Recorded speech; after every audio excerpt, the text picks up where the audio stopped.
Walang dapat ipangamba ang publiko dahil isolated case at hindi sumasalamin sa pangkalahatang peace and order sa probinsya ng Maguindanao del Sur ang nangyaring pananambang kay Sharif Aguac Mayor Ahmad Ampatuan.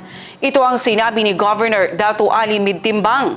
Tiniyak din ng gobernador na mahigpit ang koordinasyon ng lokal na pamahalaan sa hanay ng pulisya at sandatahang lakas upang mapanatili ang kapayapaan, kaayusan at seguridad sa buong Maguindanao del Sur.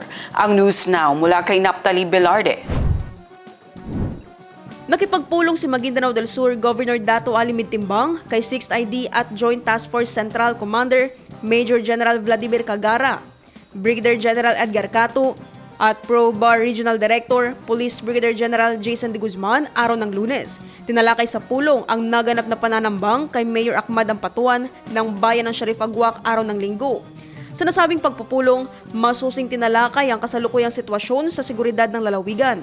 Gayon din ang mga agarang hakbang na isinasagawa ng kapulisan at militar upang matiyak ang kaligtasan ng mga mamamayan at maiwasan ang anumang kahalintulad na insidente sa hinaharap. Ayon kay Governor Midtimbang, walang dapat ipangamba ang publiko sapagkat ang insidente ay tinuturing na isolated case at hindi sumasalamin sa pangkalahatang peace and order situation sa lalawigan. Tiniyak din ng gobernador na mahigpit ang koordinasyon ng lokal na pamahalaan sa hanay ng pulisya at sandatahang lakas upang mapanatili ang kapayapaan, kaayusan at seguridad sa buong Maguindanao del Sur. Naphtali Velarde, iMinds, Philippines.